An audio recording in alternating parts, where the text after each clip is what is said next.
وسهلا بكل الذين ينضموا للاستماع إلى راديو بلدي أول راديو عربي أمريكي ويعنى بقضايا العرب في المهجر. برامجنا في راديو بلدي كل يوم جمعة من 8 وحتى 9 صباحا في بث حي ومباشر عبر WNZK Radio 690 AM. صباح الخير بلدي، صباح الخير لكل مستمعينا. Welcome to Radio Baladi, the first Arab, Middle Eastern, and American simulcast radio show. Radio Baladi is broadcast every Friday morning on WNZK 690 AM from 8 until 9 Eastern Time on Good Morning, Michigan. Our call-in number 248-557-3300. And now, stay tuned for the best radio talk show on Arab and American issues.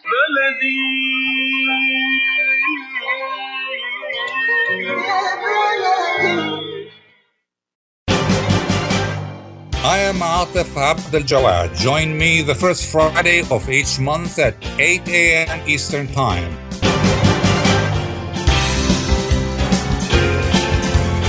I will be discussing some of the most important issues and events in the Middle East live on America's Voice of the Arabs.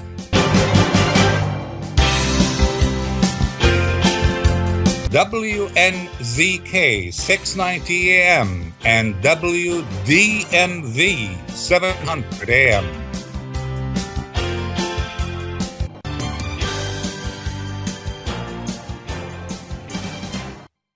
Good day, everybody. Our discussion today in the next hour will focus on two cases of occupation and whether there is a link between them. The first is Ukraine, and the second is the occupied West Bank. Israel, for several days, struck the West Bank before switching its strikes to Gaza. In the meantime, Israel, until recently, was reluctant to help Ukraine against Russia because Moscow controls the airspace in Syria. And Israel needs to be able to strike Iranian and Syrian targets in Syria. The US supports Ukraine against Russian occupation while supporting Israel despite its occupation of the West Bank. To discuss the complex web of interest here, we are joined by a group of distinguished guests and experts. We have Mr. Said Arikat, a long-time Washington-based Palestinian journalist. We have Professor Brad Roth of Wayne State University. And later on in the program, we'll be joined by Mr. Abdaljwad Omar Hamayel, who lectures at Birzeit University and who will give us an eyewitness view of what happened in Jenin. Before we get started, I have a program note, and that is we are coming to you, dear audience, not just on radio, but also by video. If you go to Facebook, the Facebook page of US Arab Radio, you can see us on Zoom. So go ahead and follow us on the Facebook page of US Arab Radio, US Arab Radio. Let's get started. And my question goes to both my guests, Mr. Arikat and Mr. Professor Roth. And we will take Mr. Roth first. Professor Roth, Israel has recently approved for the first time the export of electronic defense systems against Iranian-made drones used by Russia in its war in Ukraine. What are, in your view, the real reasons behind Israel's change of heart or mind? Well, I think that the Netanyahu government has been under a substantial amount of pressure from the United States over this matter. Israel has been rather an outlier within the close allies of the United States in dealing with the issue of the Russia-Ukraine war, very much for the reasons that you point out. The situation of the Israeli government actually has been, in some sense, bipartisan. Naftali Bennett and Yair Lapid had maintained essentially the same kind of position toward the Russia-Ukraine conflict as Netanyahu for these kinds of strategic reasons. The concern that the relationship between the United States, between Israel and Russia over matters in Syria were of greater significance. I think that Netanyahu, though, finds himself in a situation where he needs to improve his image in Washington, as many things are taking place in the West Bank that are, even though not discontinuous, of course, with the long-term project of Israeli occupation and usurpation of territory, that are casting Israel in a peculiarly bad light. And particularly the influence of these extremist ministers, the Minister of Finance, Bezalel Smotrich, and the Minister of State Security, Itamar Ben-Gvir. This has really lifted the veil, in some sense, on the brutal realities of the long-term project of Israel in the territories. And I think for that reason, there's a great deal of pressure on Netanyahu to find a way to distract from that, to try to demonstrate his bona fides as a good ally of the United States. Mr. Arikat. Well, Atef, I don't really care much about this issue. It is a phony issue. I mean, Israel aiding Ukraine and all these things, the pretension that Israel is such a great power that it can really affect the war in Ukraine is nonsensical. Israel is a client state of the United States of America. There's nothing, absolutely nothing, that it can offer Ukraine that the United States and its Western allies are not offering Ukraine. So this is a phony issue, much like the Iran issue. The Iran issue, the Iran conflict, the Israeli-Iranian conflict is a phony issue. Iran is not going to attack Israel. Israel is not going to attack Iran. There's only one war going on. And that is the war of Israel against the Palestinians. Nothing else. All these other things are distractions just to show that Israel is really bigger than what it is. It's bigger than being a gangster state, controlling a civilian population, a Palestinian population, brutalizing them, destroying them, and so on. So all these issues, to be quite honest, I wouldn't spend a minute discussing, because in the final analysis, what could Israel provide Ukraine that the U.S. is not offering, from the Patriot missiles to cluster bomb to F-16s to Leopard tanks to whatever, AMF Abrams tanks and so on. So to say that really Israel is trying to do this, it's nonsensical. It is trying to project Israel as this really, I mean, what with the Palestinians, that's just a little thing. We are bigger people and so on. So in a nutshell, it's a phony issue. Okay, so why do you think, as Mr. Professor Roth talked about, U.S. pressure as part of the reason why Israel is aiding Ukraine right now? Now, we understand that we have two cases of occupation here. Now, we will discuss all the issues that you talked about. But why is the U.S. pressuring Netanyahu to help Ukraine, but not pressuring Netanyahu to stop building the settlements, for example?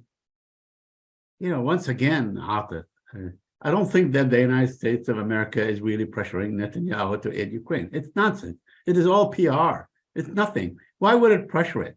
I mean, this is, it's like saying, you go to your client and say, the stuff that I give you, would you give some of that to Ukraine? We know that the United States of America has a great deal of prepositioned military equipment and so on in Israel. So it has transferred some of that pre-positioned military equipment, because that is the purpose of it. It is done from the Gulf, it is done from Israel, it is done from other places where the United States maintain bases and military presence and all these things. So why are they pressuring them on this and not pressuring them for? I don't think they are pressuring them on either issue. And what I'm really concerned about, and to be quite honest, I mean, forgive me, I don't compare. I mean, I'm not someone who compares the criminal Israeli occupation of the Palestinian with what is going on in Ukraine. I don't want to enter into that argument. To me, Israel is a gangster state. These fellows that go into the camps and kill people, they are gangsters in uniform. They do it day in and day out, and they are sanctioned by the West simply because it is a Western creation. Professor Roth, occupation is occupation, as Mr. Arikat just said. Occupation is occupation. And many say the U.S. position here is evidence of a double standard. Now, I understand that morality doesn't play any role in international politics here.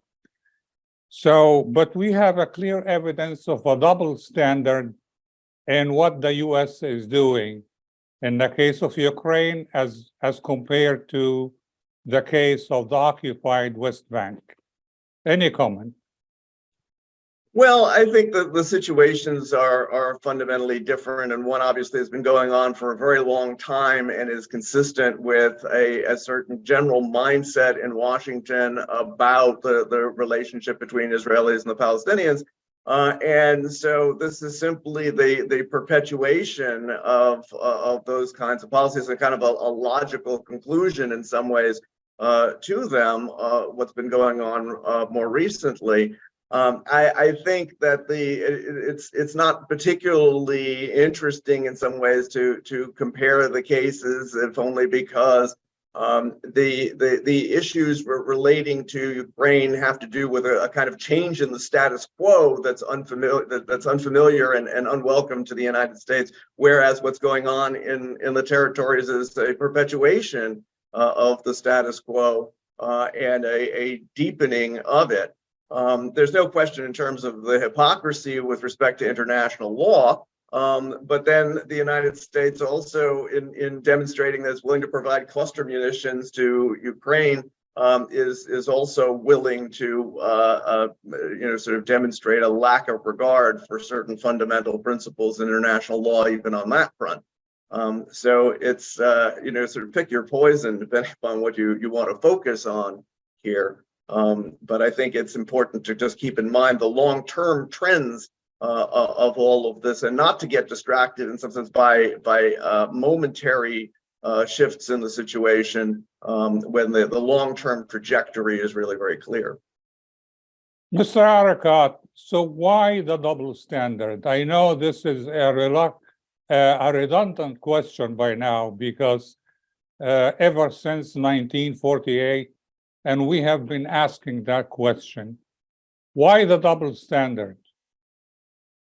Is this a trick question, Atef? Why the double standard? I mean, the West has always had double standard. It is racism, it is colonialism, it is their legacy, it is their history. The relationship between the West and the Arab world has historically been based on racism, hegemony, double standards, and so on. We don't need to look at Ukraine to say, well, we suddenly discovered that the United States of America had double standards. I mean, I go to the State Department, as you know, to the briefing every day, and I see this double standard almost, between the beginning of one sentence and the end of that sentence. There is so many expressions and so many illustrations of double standard.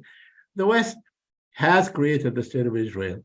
The West supplies the State of Israel. The West historically looked at this state as a bulwark against Arab nationalism, the rise of Arab nationalism, the rise of progressive things, and so on. We know that in communications between Ben Gurion and Truman, for instance, and so on. So there is nothing new. The West that, on the one hand, comes out and condemns Palestinian terrorism and so on, and encapsulate everything in some guy who feels so frustrated and went and tried to hit people with his car and so on as a reason after the fact for the invasion and for this, horrific raid into the refugee camp, for instance. So they don't need, we don't need Ukraine to say that the West is hypocritical, that the United Kingdom or Britain, has with the Balfour Declaration or anything. You look at anything, any example in history, and you see that there's always been a double standard. Yet not once have they said, wow, this issue, this problem goes back to this decision or that decision and so on. The U.S. unashamedly is going to approve the sale of more F-35s, this wonderful airplane. This is supposed to be the most sophisticated fighter jet in the history of man, which it is. And you know what? This F-35 has only been used where? It has only been used in Gaza. It has only been used against a defenseless population. It has only been used there. It has not been used in combat anywhere else. So it's not only double standards, but there is a methodical program to keep the Palestinians under occupation, to keep their world fragmented, to pursue phony alternatives and so on. Look at what the United States has done. It used to have a peace envoy, for instance, right? It was Martin Indyk or Dennis Ross or all these others and so on, but at least it was under the term or the banner that he's a peace envoy. And what do we have now? We have an envoy for normalization with the Arabs. So it has shifted. The priorities have shifted. They appointed Dan Shapiro as the envoy for the normalization, or the so-called Abraham Accords, which is really very phony, because it wasn't a guy named Abraham that sponsored or brokered these deals. So that shows you the hypocrisy and the priorities. We don't need more evidence on how hypocritical the United States of America is. Well, it's ironic, Mr. Arikat, that the U.S. just celebrated the 4th of July, its independence. Right. And independence from who? From Britain, from the UK, from England, from King George, what you called Western domination. So we will continue our discussion when we come back after the break.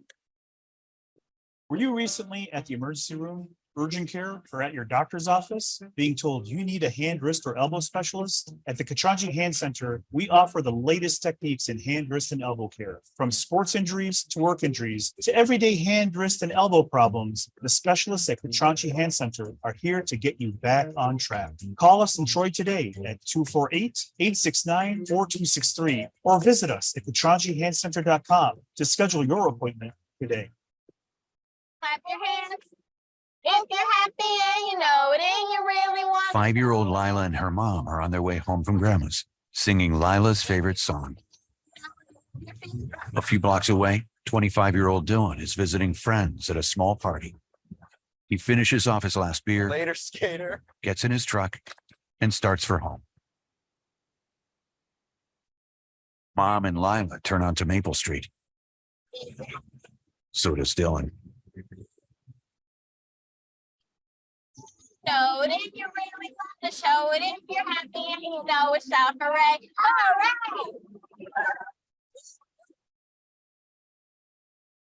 Every 50 minutes in the United States, someone dies in a crash involving a driver impaired by alcohol or drugs. If you're impaired and you know it, don't drive. Drive sober. A message from the Michigan Office of Highway Safety Planning. Get ready for an amazing experience at Ishtar Restaurant on 15 Mile Road in Sterling Heights. Enjoy excellent hospitality from owners Ali Al-Baghdadi and Fatty Bottom, serving the best in Mediterranean food. Try Chef Ali Al-Baghdadi's famous shawarma, the best Iraqi grills and food, and the best Arabic and international dishes. Dine in our authentic atmosphere or take out. Call 586-698-2585 or check us out on Facebook. Ishtar Restaurant practices all CDC guidelines and is open every day, 11 a.m. to 10 p.m. Have an amazing experience today at Ishtar Restaurant, 3625 15 Mile Road, Sterling Heights. When you're looking for the best in optical care, Dr. Imad Nakash is your doctor to see. With years of experience and thousands of successful procedures performed, you can trust your eyes to Dr. Imad Nakash. See Dr. Imad Nakash and his professional staff for your eye care needs. There's 2 locations to serve you. In Hazel Park, call 248-336-3937. 248-336-3937. In Rochester Hills, call 248-299-3937. That's 248-299-3937. I am Atef Abdel Gawad. Join me the first Friday of each month at 8 a.m. Eastern Time.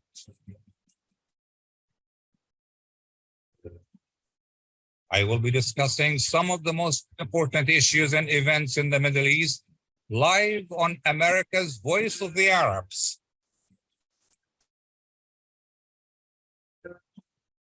WNZK 690 AM and WDMV 700 AM. Okay, we welcome back to our discussion on Radio Baladi, and we are discussing whether there is a link, whether we can compare the occupation of Ukraine to the occupation of the West Bank. Professor Roth, is Israel helping Ukraine against the drones simply because they are Iranian-made, or what? Well, I think in general, again, it's embedded in the U.S.-Israeli relationship. There has been this concern on the part of the Israelis, actually, that if they were to share their technology with the Ukrainians, that technology could be captured and then transferred to the Iranians and used against Israel. But that has often been seen as a pretextual claim anyway. I think the fundamental dynamic here is the relationship between the Netanyahu government and Washington. And again, I agree with Mr. Arikat that this is not really of the essence of the conflict in Ukraine, or of the essence of much of anything else, frankly. The real problem here is the effort, in some sense, to avoid any further bad press for Israel. Israel is looking hypocritical, looking like a bad ally and not standing behind Ukraine against Russia. And that's coming at a time when, first of all, we're in the middle of Netanyahu's trial, where his very unseemly receipt of all manner of gifts that have really been extracted from quote unquote friends is being revealed. And at the same time, you've got the situations on the ground. One thing that's very important to note, and getting back to Mr. Arikat's points about how the situation is viewed, the responsibility of Israel in the occupied territories is first and foremost, under international law, the protection of the population under occupation. And yet we see exactly the opposite. We see the protection of illegal settlements, which shouldn't be there even in the first place, let alone be defended with force.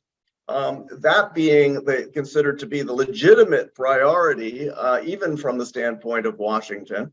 And we see a situation where settlers are rampaging against Palestinian towns. And instead of protecting the Palestinian population from the settler rampages, the position of the army is at best to stand aside, and at worst actually participate in these kinds of atrocities. And so you can see that the general mentality is one of protection of Israelis from Palestinians rather than the other way around, notwithstanding the international legal standards that apply to all of this quite directly. And so it is, I think there's an attitude in the media in the United States, in official circles in Washington, that simply are not attuned to what everyone else in the world can pretty much see, which is that this is a situation entirely at odds with the legal and moral responsibilities, not only of Israel, but of its backers. Mr. Arikat, I know you don't like to compare the occupation in Ukraine to the occupation of the West Bank. I know that. But some people will say okay, the US is supporting the occupation of the West Bank because Israel is a friend, whereas Russia in Ukraine is a nemesis, is an enemy, so to speak. But my question is, are there any lessons the Palestinians can draw from the complex web of interests in the Ukrainian war? Yes, absolutely. There is one lesson, that the West will always be their enemy. Their biggest enemy is the United States of America. I hate to say this. I am an American. It is the only passport that I have, is an American passport and so on. But unfortunately, Israel is sustained by the United States of America. They receive $4 billion a year in military equipment that is used against the Palestinians. It is not used against anybody else. There has not been a military conflict or confrontation between Israel and any other non-Palestinian entity since 2006, in their last war with Hezbollah. So that was exactly 17 years ago. So all this equipment is being used against the Palestinians. So that is the lesson that they have to draw. The other lesson that they have to draw, there is nothing that the United States can sponsor that would be to their benefit. The US comes out and keeps talking, this worn out mantra, the two-state solution, which is nonsense.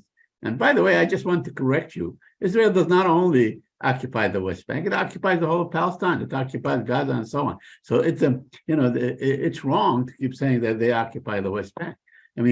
They claim to have withdrawn from Gaza, but we know that Gaza is besieged, the sky is occupied, all the surrounding areas are occupied, the sea is occupied, and all this thing. So it is wrong. And then, when people say, you mentioned something that, Professor Roth raised a lot of points, and which I agree with. But you asked about Israel being afraid that its equipment may fall into the Russian hands. And then this is again, that's something just to show that Israel is really far more capable than it really is. Just yesterday, the Russians captured the Storm Shadow, English-made or British-made, that is supposedly to be this wonder weapon and so on. They captured the Leopard tank. They captured U.S. equipment. They destroyed the Patriot missiles. This is nonsense. That Israel is really afraid to this wonderful technology that it has, that better than anybody else's in the world in their hand. So, and also to pretend, I just want to also go even past Israel, to pretend that somehow Iran, a third world country, can really save Russia technologically is also nonsensical. I don't believe so. They probably create some sort of a, combined effort and so on to manufacture this or that and all that for whatever geopolitical reasons and so on. But let us not pretend that, as the United States of America does, pretend that Russia is this really weak regional power that does not make anything. I think Obama one time came out and said, Russia does not make anything, on a day that an American astronaut needed a Russian rocket to go to the International Space Station. So, this pretension that, if it wasn't for the Iranians, Russia wouldn't be able to do it. Or if it wasn't for this, Russia wouldn't be able to do it, and all this thing. So that aside, what we should focus on, that the fact that the only continuously and sustained military brutal occupation ongoing today is against the Palestinians and by the Israelis, sustained by the United States of America, that keep sending arms and equipment and money. Not only that, diplomatic protection at the UN, diplomatic protection and all the other international forums and so on, where a whole Congress, where the GOP, all the congressmen and women in the U.S. House of Representatives get together and say they want to outlaw calling free Palestine. They want to outlaw the word. They want to outlaw the BDS, for instance, which they have actually, and legislative laws and so on against it. So you have all this effort that is an American effort in many ways, and able to, legislate laws and so on to make sure that the Palestinians are unable to struggle and fight for their freedom. They introduced the IHRA, which is the definition, the horrible definition of anti-Semitism and so on, to ensure that the Palestinians are unable to fight for their cause or to speak on behalf of their cause or to write on behalf of their cause. So let us not pretend. This is an occupation that is 100% sustained by the United States of America. Okay, Mr. Arikat, in a minute, we will have an eyewitness view of what's happening in Jenin. So stay with us when we come back after the break. With more than 30,000 successful in vitro fertilizations, IVF Michigan is now ranked as one of America's best fertility clinics, according to Newsweek magazine. IVF Michigan fertility centers are the recognized leaders in high-quality fertility care. With locations in Bloomfield Hills and 9 other cities in Michigan and Ohio, IVF has experts in all aspects of the field. A founding member, American board-certified Dr. Nicholas Shama, is one of the leading reproductive endocrinologists in Michigan and Ohio. He has performed over 20,000 successful IVF cases, and it's helped thousands of couples fulfill their dreams of parenthood. When it's time to get personalized care from Dr. Nicholas Shama at one of America's best fertility clinics, call IVF Michigan Fertility Centers in Michigan and Ohio toll-free at 855-952-9600. 855-952-9600.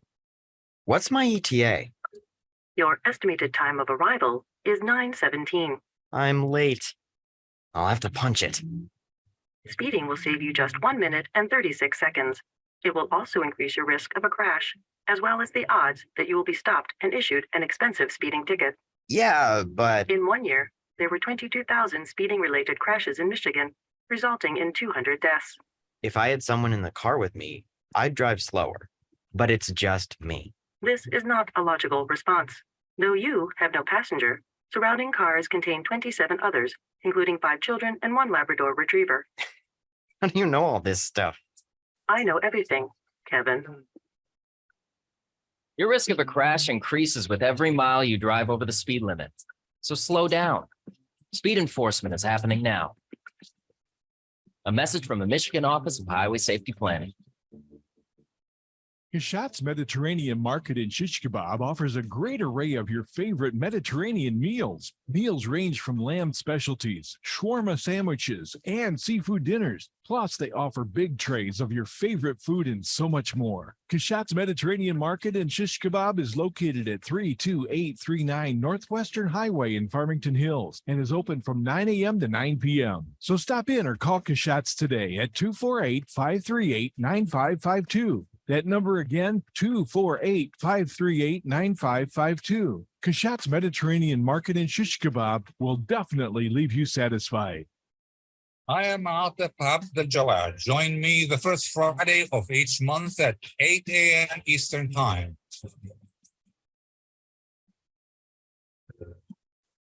I will be discussing some of the most important issues and events in the Middle East live on America's Voice of the Arabs.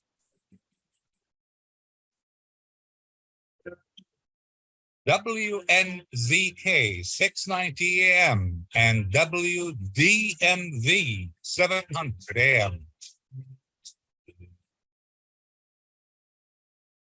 Okay, welcome back to our discussion on Radio Baladi. We are discussing the occupation in Ukraine, the occupation of Israel in the West Bank, and as Mr. Arikat would prefer, in Gaza as well, even though we all know, in theory at least, that Israel withdrew from Gaza in 2005, in theory, but not practically. Now, we are supposed to be joined by an eyewitness guest from the West Bank, Mr. Hamayel. I don't know if he is there. Can you hear us, Mr. Hamayel? You are here? Very good, because I don't see you on video. So what can you tell us about the situation in Jenin right now? Well, right now people are, fixing the ruins, the destruction on the infrastructure that has happened during the military operation, because Israel used a lot of heavy bulldozers like D9, airstrikes, etc. But there's also a sense of victory on the part of the Jenin refugee camp, a sense of being able to withstand this Israeli military pressure and to come out alive from it, especially on the part of the resistance groups that exist within the refugee camp itself. So despite the destruction and despite the martyrs, despite the killings that happened, there's also that sense of hope that is emerging from the last 2 days and what happened in the refugee camp. Now, I would like to invite our other two guests, Professor Roth and Mr. Arikat, to ask you questions if they wish. Sure. I'd be very interested in having an account of what the attitudes are on the ground in terms of the role of the Palestinian Authority. It seems polls are showing that the PA is continuing to lose legitimacy. Its inability to protect people in Jenin obviously would seem to augur very poorly for this. Its incapacity to actually provide much assistance in terms of rebuilding. So I'm wondering what the attitudes are that you're seeing on the ground. I mean, one of the indicators of people's attitudes towards the PA was actually some of the leaders of the PA went to the refugee camp and to participate in the funerals, but they were shut down by the people themselves, and it caused a lot of havoc within the funerals themselves. So it tells you exactly what you were hinting on in terms of your question, which is not only is the PA and its leadership in the eyes of the people losing legitimacy, we can also see the resurgence of resistance as part of this unbinding process from the PA, because part of its social base is also becoming more antagonistic towards it, and it's losing control because it's under the pressure of its American, European, and Israeli allies to quell the resistance, which it cannot do. And at the same time, it's under the pressure from the people to actually start protecting them from settler violence, from Israeli incursions, from the wide campaigns of arrests, etc. And it cannot really manage the situation at this moment. So it's losing a lot of legitimacy in the eyes of people. It's losing a lot of credibility in the eyes of the people. And also it's financially strained, which adds more to the problems of the PA at this current moment. Mr. Arikat, would you like to ask Mr. Hamayel any question? Yes. Of course, first I want to wish him safety and to continue to be able to move about and report on these very important issues. It was a sight to be seen when the population threw out Azam al-Ahmad and al-Alul, the Fatah people that went there to speak. I am more interested in knowing how the population outside the camp received those who were, driven out once again. These are refugees that were driven out before, and now they are driven out again. It harkens back to me images of the 1987 Intifada when everybody came together, the Palestinian people, away from the pressures of the factions and so on and so on. So I want you to tell us about how the people, in the surrounding areas, maybe in the city of Jenin, outside the city of Jenin and so on, were received those that were forced out, and how they are helping now, to get them back in, sustain, or give them aid and so on, especially with the absence of electricity and water and other services. Yeah, I think it's always when people come under strain and stress, of brutal violence, and as you already said, a lot of people were driven out of the camp in the campaign itself. You see this sense of solidarity arising among people. So people open their houses, hotels open their doors, churches, mosques in the area also opened their doors. People were giving bread, food, etc.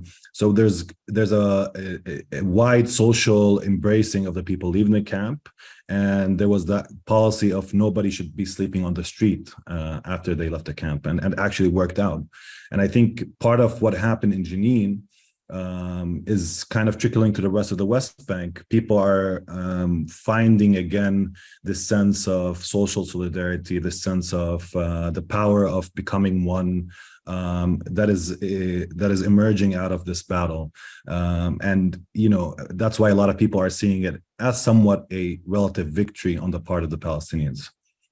So yeah, I mean, that's one element. And of course, there's a lot of campaigns to support the refugee camp at this moment in terms of finances, in terms of people volunteering their services, in terms of students going to the camp and trying to fix what was destroyed in the recent military campaign. Mr. Hamayel, why do you think Jenin was the focus of Israeli incursion? I mean, in the past 2 years, we saw the resurgence of a more semi-organized militant formations in the West Bank, and they concentrated, or they're concentrated in the north of the West Bank, specifically Nablus and Jenin area, Tul Karem, etc. These formations have taken cover, and they are part of the fabric, the social fabric of the Jenin refugee camp or the old city of Nablus. These are condensed areas, dense areas. They make it harder for the Israeli military to enter, and they make it harder for the Israeli military to have freedom of action in these areas. So the concentration now in Jenin has transpired after Israel has been able to kind of quell and limit the Nablus groups, which from the Israeli perspective pose more of a threat on the settler infrastructure in the area, because most of the settlements in the north of the West Banks are around Nablus, not Jenin. But now it's turning its attention towards Jenin and the refugee camp in Jenin. But of course, Jenin has always been, historically speaking, a beacon of resistance from even before 1948. And it has this kind of like metonymic memory, if you want. It has this ability to always generate different forms of resistance and at this particular moment, it's one of the hotbeds of resistance, and that's why it's trying, or Israel is turning its attention towards Jenin at this point. Mr. Hamayel, Israel says it has achieved its objectives in Jenin. The New York Times says Jenin will rebuild and the militants in Jenin will come back as strong as they were. So do you think with the New York Times assessment? I mean, I think, to be honest, it's always the framing of what happened in Jenin is always, a matter of conflict. But I think from a Palestinian perspective, Israel is touting, for instance, capturing some weapons or arresting some people in the refugee camp, some assassinations that they conducted through airstrikes. But in essence, most of the resistance fighters in the refugee camp remained alive. Most of them are still operative. And not only that, on a symbolic level, they've managed to convince the Palestinian people who have been shattered, who are kind of in a state of hopelessness, that there is some sort of hope. So I think in many ways, the battle in Jenin was not a real victory on the part of the Israelis from the perspective of its military campaign and engagement.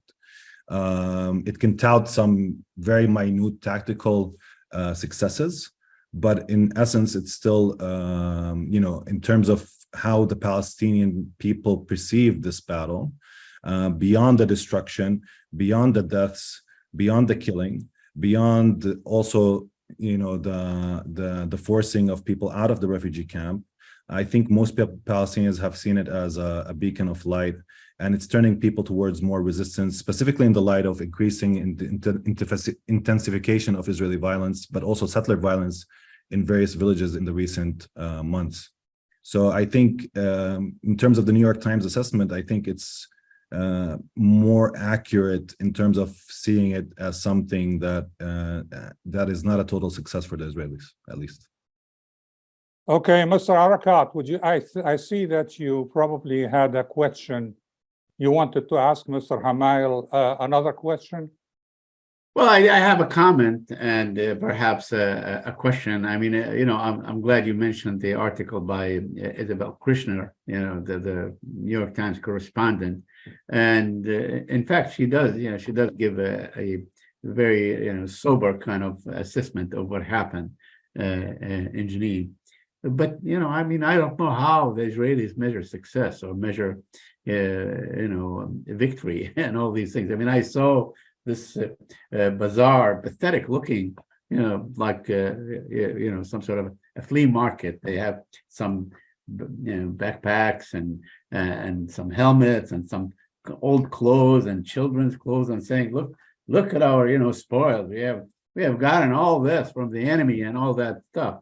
So that is really a very pathetic way of saying, look, we are victorious. Isn't it? It's like they were showing these great arrays of equipment, deadly equipment, and so on, that they were able to capture from the camp. This is, let's face it, this incursion is not going to be the last one. It's not the first one. It's not going to be the last one. Israel will continue to do it because Israel wants the defeat of the Palestinians, and they want the Palestinians to acknowledge that they have been defeated. This is really their quest.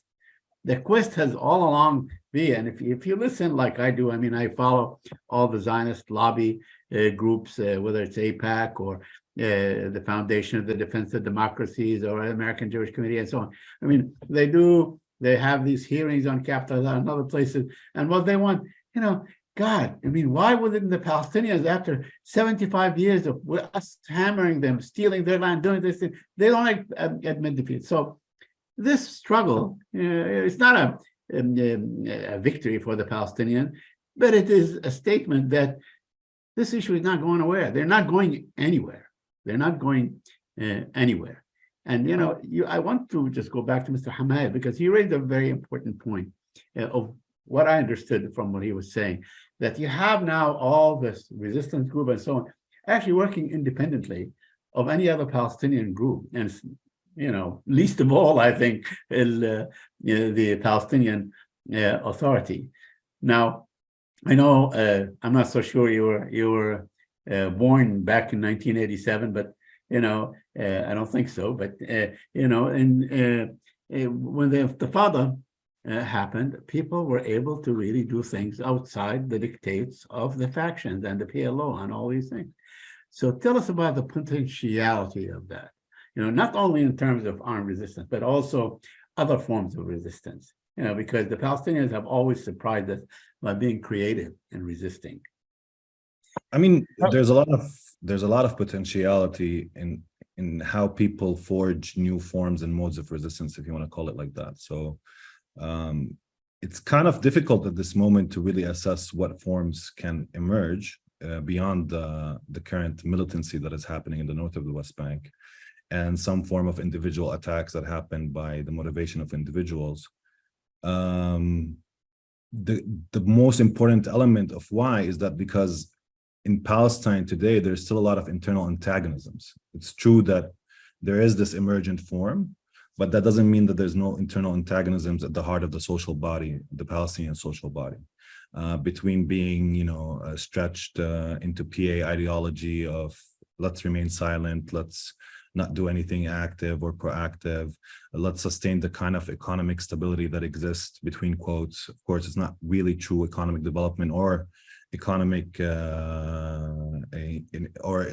development overall, but in essence, there is that kind of internal antagonism because of, should we actually act? Should we create the conditions for new movements, social movements, big movements? Or is this the current form, the one that is going to be dominant in the coming weeks and months and years?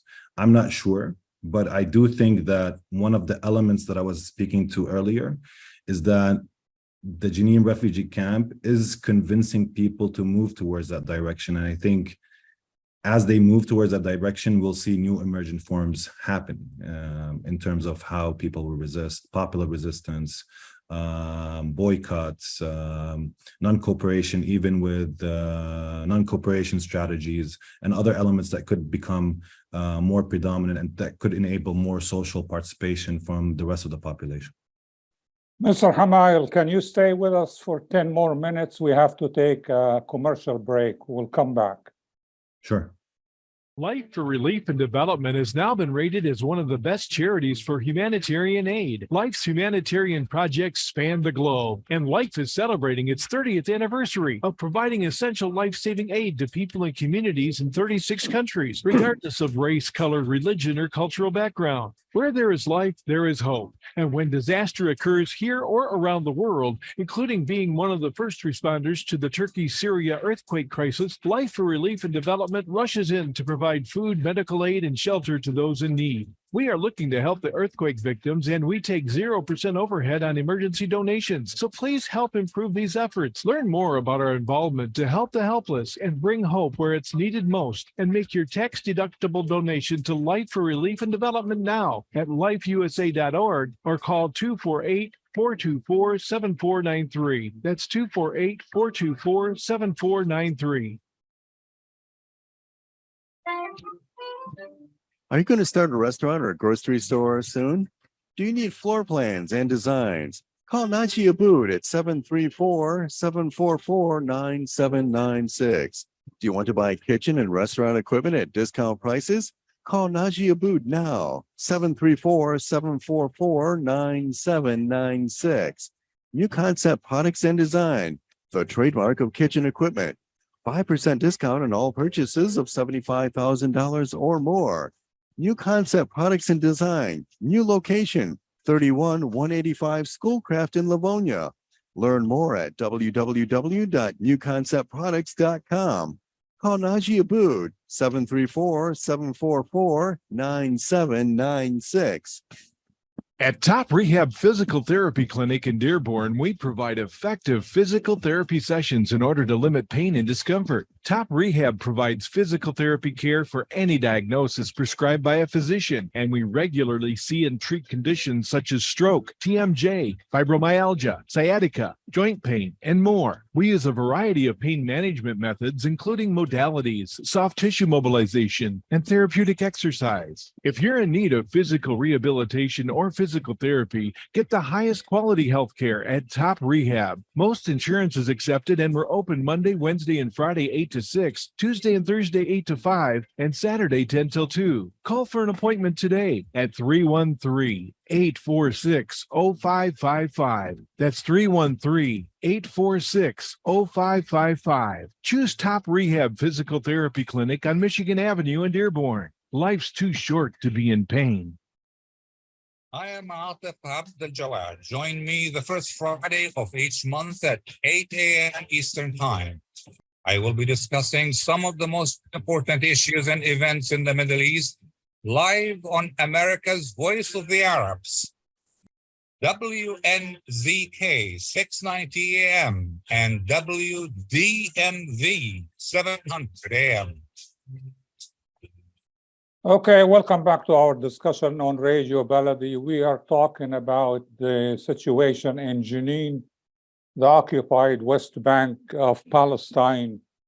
And unless Professor Roth has a question for Mr. Hamayel, I have a question of my own, but let me see first what Professor Roth would like to do. Go ahead, Professor. Right. Well, I wanted to follow up about the Palestinian Authority because polls have shown such a decline in support for it that there is apparently a majority now of Palestinians in the territories who are prepared to see the PA disband. So I'm wondering what would be the impact on the ground if indeed the Palestinian Authority were simply to go out of business. What would be the scenario that would occur there, and what would be the Israeli response, do you think? I mean, I think Israel has a vested interest in maintaining the Palestinian Authority, but it doesn't want the Palestinian in the authority, if you want. So it wants an authority without any claims of Palestinian nationalism, flag, symbolism, etc. So from an Israeli perspective, it's still something, and Netanyahu has said this recently, like we need to invest in the Palestinian Authority, we need to back it up, we need to back its finances, etc. So I think that at that level of speaking, I don't think that there is that kind of the antagonism in the Palestinian street is not leading to the process of disbanding at this moment, of totally having the PA out of the picture for multiple reasons. Some of them are purely economic because the PA still has a lot of economic prowess within the Palestinian society itself. It's true that many of the Palestinian leaders have lost legitimacy. People don't like their management of the conflict. They don't like, they have failed to build a futuristic narrative of hope. The project of building a Palestinian state has been bankrupted. And people are searching for new ways to fight back and to create the conditions for a different form of life. But I think we still have this process where both resistance and the PA will coexist in the recent months, although with a lot of antagonism and internal conflicts. So that's what's happening, at least at this point, because I think the other element, the last element I would like to speak to, which is the fact that there's no concrete alternative to the PA at this moment. So it's not that people don't like the PA, they don't maybe want to disband the PA, maybe they want to search for new avenues, but at the same time, there's no real political project that can provide an alternative to the PA. And that's why it's hard to picture what would happen without the PA in terms of financing, in terms of people's, in terms of healthcare, education, the employees of the PA, the PA employs about 30% of the Palestinian workforce. So all of these elements come and play a big role in the current form of resistance that is happening, but also in how the PA is positioned. And it still has a lot of prowess within Palestinian society. Mr. Hamayel, the UN says that Israel may have committed war crimes in Jenin. Can you describe to us specifically anything specific that you have seen or heard about? Israel has, in the military campaign, as it entered the refugee camp, it started with airstrikes on the refugee camp. This is a very condensed area, less than a kilometer squared, and half a kilometer. Half a kilometer. So it's a very condensed area, and they opened their operation with airstrikes through drones. And also in terms of the military engagement, they continued to use sniping and airstrikes. And they actually avoided a lot of the clashes, close combat with Palestinian resistance fighters, which actually created the 12 martyrs. They've killed 12 martyrs. Which means that in essence, there's no real ability to distinguish between civilians and combatants in this case. Now, of course, in international legal framework, you need to go and investigate and see what really happened and see who's a civilian and who's a combatant and what really, transpired on the ground. But I think that the way Israel was using its firepower, the way it was utilizing its firepower and its avoidance of any clashes because it wants to safeguard its soldiers, it has a zero policy of Israeli soldiers killed, means that it usually falls into in its military engagement, it usually falls into the committal of war crimes, whether in Gaza or in Jenin or other places. Mr. Arikat, we have less than 2 minutes left. Would you like to have a question for Mr. Hamayel before we go? Yes, actually, I want to ask about the access to medical facilities and so on. We know that the Israelis went after the hospital, the clinic, and so on. They, of course, ruined the roads access. So how did that impact the people's access to medical facilities and so on, which they were scarce to begin with? Israel just broke basically, any sense of security around hospitals and medical care, which was given to people because it entered the hospital and it actually shot people within the hospital perimeters. So, it impacted people. It's, a hospital is something of, in our world today, it's a sanctuary. It should be a sanctuary. Politics should be out of hospitals. But Israel, besides that point, entered and actually engaged in combat within the hospital, injuring, I think, 3 people or more. I don't remember the exact number. So it tells you something about Israel's willingness to break every legal norm, every moral norm when it comes to its military operations as well. And of course, it impacts people's sense of security within the hospital or their ability to go to the hospital and get any kind of medical relief. Thank you all for your contribution. I will see you again the first Friday next month. Have a good weekend. Thank you. Thank you.